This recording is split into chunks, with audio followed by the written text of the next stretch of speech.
这个博士妈妈打心底看不上清华北大的教育水平，哪怕辞掉年薪100万的工作，也要送女儿去美国留学。因为你想，北大清华排不进前30呢，对吧？所以在美国任何一个前30的学校都很好。这对夫妻都是计算机专业的博士，曾在军队里服役多年，直到30多岁才转业出来。尽管靠着扎实的专业能力打拼下殷实的家底，但夫妻俩心里却一直藏着一个遗憾，那就是年轻的时候没能有机会出国留学。所以在女儿刚出生的那一刻，夫妻俩就为她定下了赴美求学的长远规划。我自己和家人就是感觉就定了我会出国，而且出国很早就是定了我会去美国。在他们的认知里，海外顶尖院校的教育体系与前沿视野是国内顶尖学府尚且难以企及的。另一方面，两人作为计算机领域的行业精英，他们比任何人都清楚，眼界的边界往往就是人生格局的边界。不可能给他守在家里头，不可能那么想的。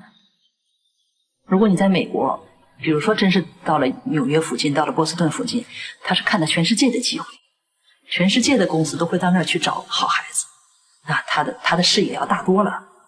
于是为了这个目标，母亲毅然辞去了公司副总的职位，从女儿2、3岁时就开始着手准备。在她看来，比起在职场拼项目，亲身参与孩子的成长，更能让她获得成就感。当别的孩子还在咿呀学语、蹒跚学步的时候，她已经把女儿送去英语班了。当同龄的孩子还在唱字母歌的时候，她的女儿已经啃起了托福单词。还没到10岁，女儿的词汇量就突破了1万大关。15岁时，已经能熟练自如地切换4种语言。那会儿是99年的时候，她2、3岁，我当时就想好了，这个孩子英语一定要把他练出来，所以他不到5岁我就给送他学英语去了。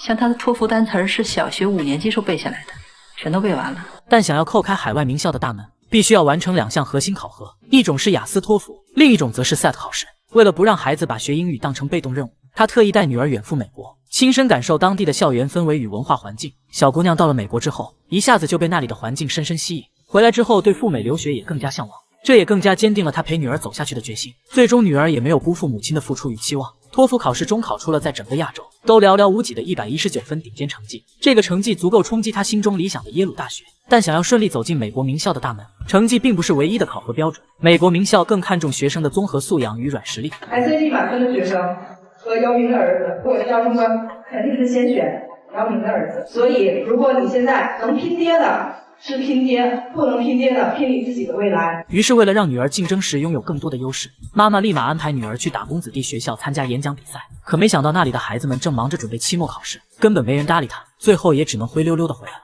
不过故事的结尾，女孩依然成功申请到了其他美国名校，踏上了那条期待已久的留学之路。或许很多人会觉得这位妈妈太过强势，但其实换个角度看，她只是在用自己的方式引导她走向更广阔的天地。父母之爱子，则为之计深远。